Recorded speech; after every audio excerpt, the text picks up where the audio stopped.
few injury updates. Thiago Silva? Yes, minor injury, but I think he's out for tomorrow. He's not available. He's out? Yeah, he's not available.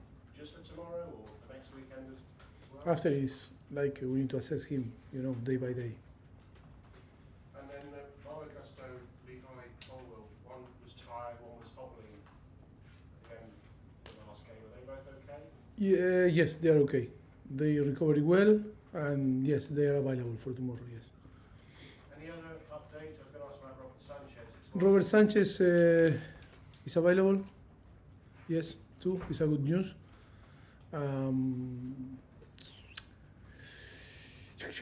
Another. Carney Chukwuemeka that suffered a twist his ankle during the 2 days ago. And he suffered a twist in his ankle and is out. So it's another setback for Carney, but great news as far as Robert's concerned. Yes, always it's good to recover a player that was playing a lot, and yes, to be available again is a good thing for the team. I mean, his replacement's done nothing wrong, but I'm assuming Robert will come straight back into the side. You will see. And great timing to be back ahead of a big cup final as well. It's very good to be back. I think always you never know in football what can happen. I think it's better to have all the players available as soon as possible and be ready to play if we decide to choose them. Return to the Etihad for Cole. Do you think he's got something to prove?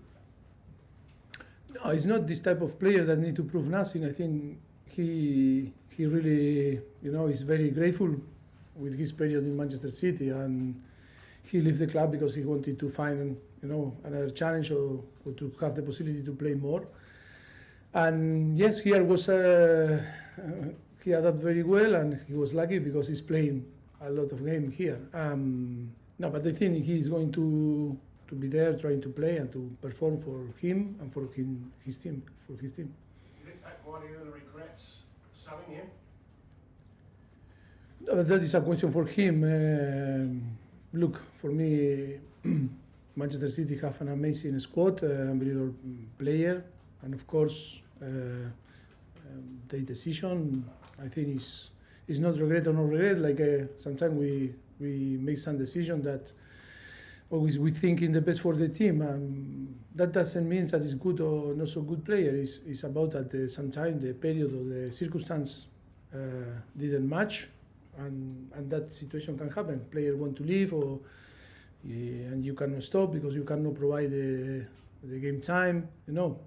It's unfair to say that they are going to regret, or it's unfair that they cannot give the chance, because Manchester City is doing really well. It's one of the best teams on the world, and it's not easy to find the space to play for a young guy. You've known Pep Guardiola a long time. You've been rivals for over 30 years on the pitch and in the dugouts. I know you admire him. Do you like him? If I like him, yes, of course. Like a coach, of course. As a man.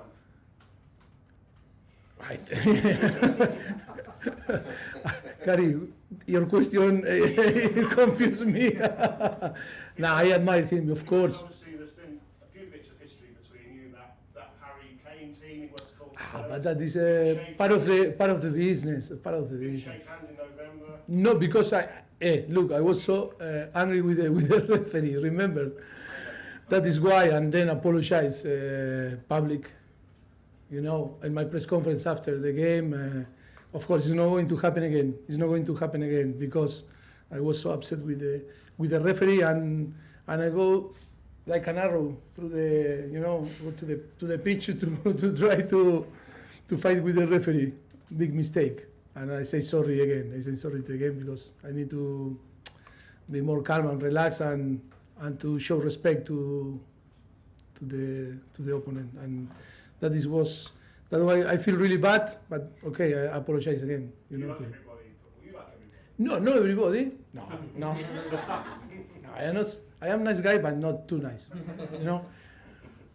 He's got a good record against you over the years, but you probably know this. If you can win tomorrow, you'll become the only manager apart from Jose Mourinho to beat Pep with 4 But that is an anecdote that I think is not important for me. And of course, Pep is an unbelievable coach, one of the greatest coaches ever on football. And of course, always was in clubs with the possibility to win, like Barcelona, Bayern Munich, and Manchester City. And of course, not only me, the records are not so good against him. It's too many coaches will suffer, you know, him and his teams.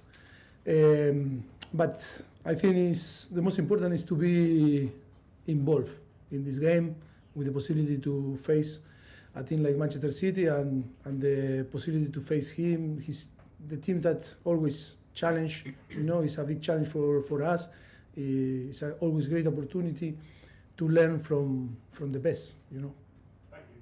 You're welcome, Gary. Thank you. Soraya. Hello, how are you? Good, thank you. We've seen Mudryk develop the more game time he gets. So how, as a manager, do you continue to develop a very young player like himself when he's going through a period where he's getting less minutes? Because it's part of the evolution, the development. I think they need to feel sometimes the pain when no play. Young guys also, because if not, it's all is so easy, and I think it's difficult to grow and to be more mature and to realize in which area you need to improve. I think that is most important thing is in the way that you are going to manage this type of situation. And then, like always I say, it's always up to them to cross the limit or to reach the level that we think that they have. And of course, that always is a massive challenge for our coaching staff. Some of the best we've seen of Enzo and Caicedo this season has been when Enzo drops a bit deeper to play make and plays closer to Caicedo on the pitch. Is that where you see him in his best position, or can we expect him to move further up the pitch sometimes? Sometimes it's different knowing how we see the things. I don't believe that he's now playing deeper, you know, Enzo. I think always we saw that he was a player with the capacity to build, you know, and I will build up and using him and his quality, and then to arrive to the opposite box with the possibility to score. And now I think the capacity now to move, to run, I think is improving a lot, and that is why now we can see him building from back and also arriving and scoring goals like Palace in the last minute. After 90 minutes, if you can see, I think it was 70 or 60 meters, is a signal that he's improving a lot, you know, in his capacity to move on the pitch. And always it's about time, because from the beginning always was more, or in the season before that we arrived was more static, playing more in a position and not to cover space. But he's a player with the capacity, like you say, no, here in England, box to box. He has the capacity to play like box to box. He has the capacity to score goals because of the technique that he has, and of course to build from back and help the team, you know, to try to clean the ball when we need, when the opponent go to press, you know. The club recalled Caicedo from Leicester's loan. He got decent minutes there, 25 appearances. What's your plan for him in the squad going forward and how you want to use him? I think, it was a tough decision because he was playing on Leicester and we didn't want to cut his, you know, development.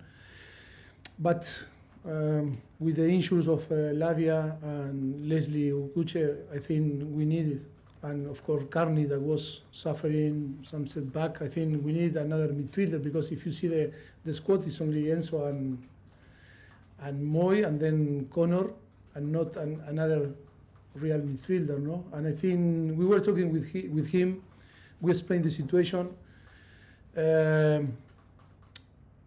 We explained that maybe we will use or not, and it was his decision to come back, you know, and he was happy to come back. It's not we forced to come back, because if we feel some doubt on him to come back, for course we will find different solution. He was so kind to come back to Chelsea and help us in any way, and that is why we took the decision together to make him again be part of the squad. And of course, we play some FA Cup and Carabao Cup in this period, and he's not available for that because he already played with Leicester. That is bad luck for him and for us. But of course, now he's going to be involved in the Premier League games. Thank you. You're welcome. Bradley, TalkSPORT. Hi Mauricio. Hello. You mentioned how it was an incredible game last time Man City and Chelsea played each other 4-4. What lessons can you take from that game? Because it showcased that on your day you could compete with one of the greatest teams in the world. I think the lesson is that we are going to play and to face a very good team, one of the best in the world. But at the same time, you need to be brave enough and to try to, to force them to defend, to run backward, face to the goal. If only we go there and wait and see what is going on, I think it's a team that can dominate you and it's going to make suffer.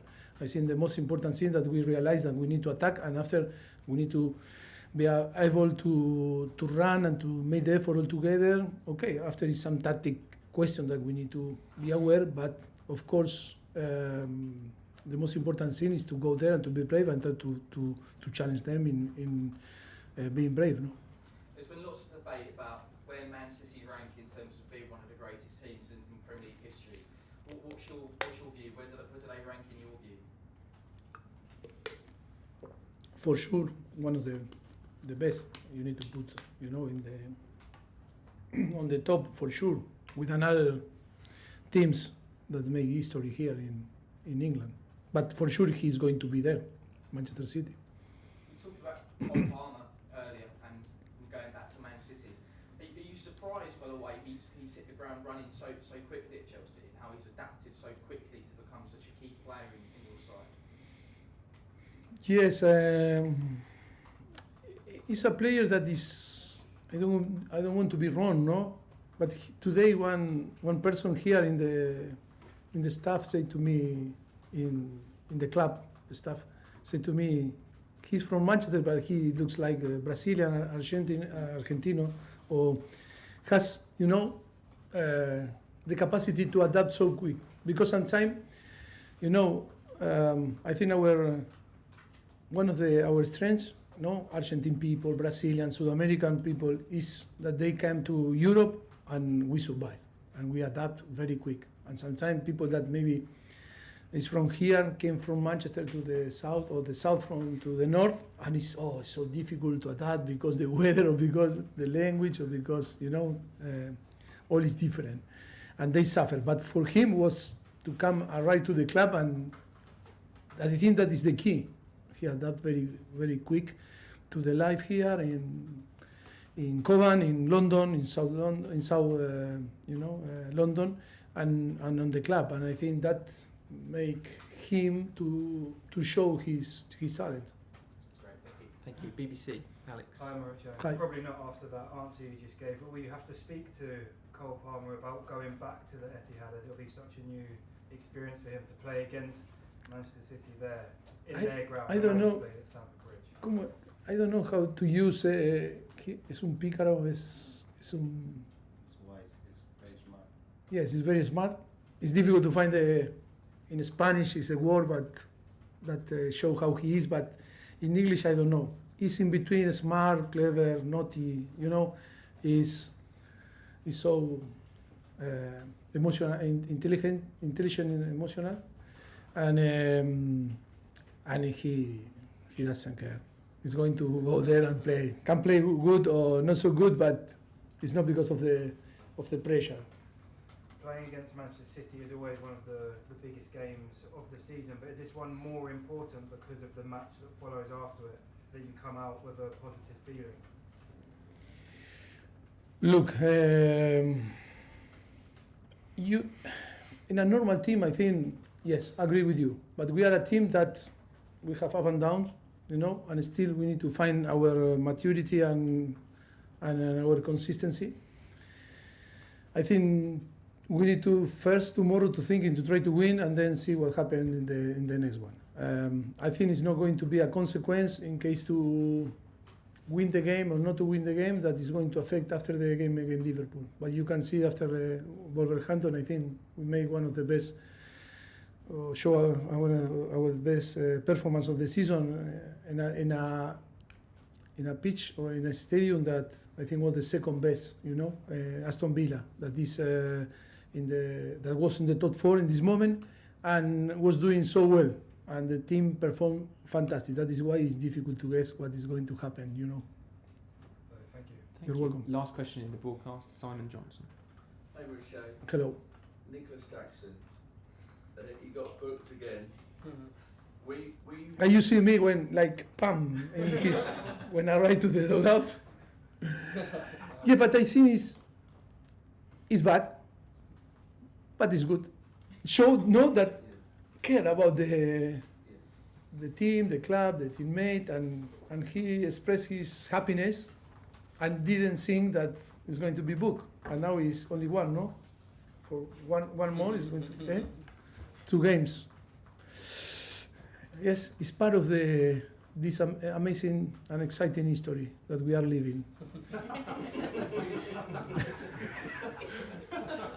So you weren't too angry within this time? Sorry? You weren't too angry within this time? Not too much. It's okay if you're an experienced player. Made this, okay, maybe yes. And 30-year-old player with all the experience and happened what happened with him, okay, but with him that is young and he want to share with the fans because, I think the most important thing is, yes, I prefer that to be on the bench sad because he didn't score and because it was sad, And he wanted to share with the fans and with the teammate the happiness and this bond, I think, that start to appear in between the fans and the player, I think make us very, very happy because it's that what we need, I think we were talking after Wolverhampton that we need the help, and I think it was fantastic, the help. I think if we won the game, it's part of also because of the help of the fans that they were there fantastic with us, sending the energy, and that is why he wanted to go and share and say, I am part also of this football club, no? But okay, now we are going to suffer if he will get another yellow card, 2-game ban, Okay, thank you.